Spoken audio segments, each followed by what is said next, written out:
everyone, our Bible verse for today is all about Mark 5:1-20.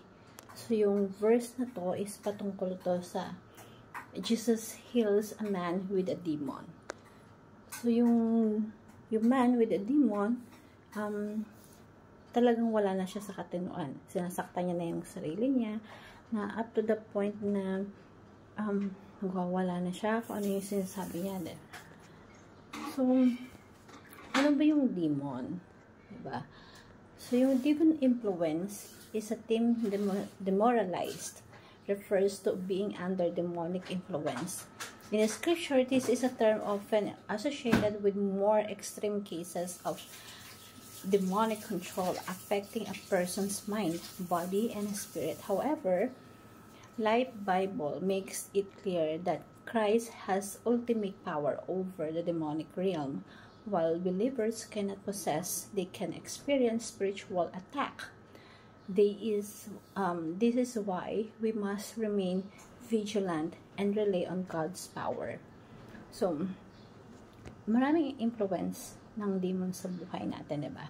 So, the first teaching of this verse is demons demise good relationship, whereas Jesus reconciles them.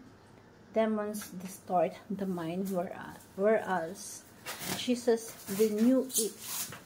Demons destroy the image of God, whereas Jesus resolve it. So, Jesus reconciled and then restorations the mind of the persons.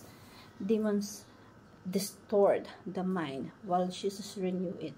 Kung kaya ang tao sagad sa drugs, minsan, di ba may mga under the drugs, minsan may demonic influence talaga sila. Wala sa tamang katinuan. So, ang ginagawa ng diablo, winawasak niya yung mismong creation ng Diyos sa buhay natin. Whether relationship, even family, or image of God sa buhay natin. Pero Jesus Christ restored that.